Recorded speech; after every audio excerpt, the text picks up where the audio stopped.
অনেক দিন পরে অফিসের ক্যান্টিন থেকে স্যান্ডউইচ আর পাস্তা আনা হয়েছে, তো আমরা এখন সেটাই খাবো। আর যদিও আগে টেস্ট করেছি, পাস্তাটা খুবই ভালো ছিল, বাট স্যান্ডউইচটা কোনোদিনও টেস্ট করা হয়নি। স্যান্ডউইচটা আজকে আনা হয়েছে, তো এটা খেয়ে দেখবো কেমন হয়েছে। আর শিওর ভালো হবে, বিকজ দেখো এখানে ফিলিংটা কীরকম, পুরো প্রপার চিকেনের ফিলিং রয়েছে। খাবো একটু, প্লেটিংটা ভালোভাবে না করলে হয়, এর মধ্যে দিয়ে দিই। রাখ রাখ রাখ, পুরোটা তো খেতে পারবো না। হ্যাঁ থাক, নাইস।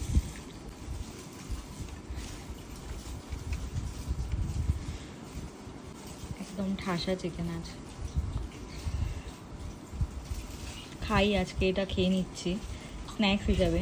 এবার ডিনারটা একদম হালকা করতে হবে, করবো বা করবো না এরকম কিছু।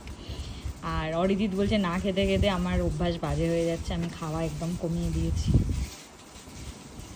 তাই ও জোর করে করে খাওয়ায়। দারুণ খেতে।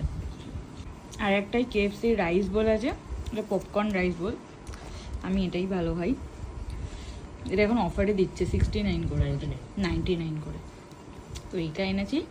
আর পাস্তা আনা হয়েছে, পাস্তাটা যখন খাবো তখন তোমাদের সাথে শেয়ার করবো। অফার থাক কি না থাক, আমি সবসময় এই বোলটাই খাই, মানে এই পপকর্ন দেওয়াটা। বাট ঘুরতে যাওয়ার সময় এটা পাইনি, মনটা খারাপ ছিল তখন।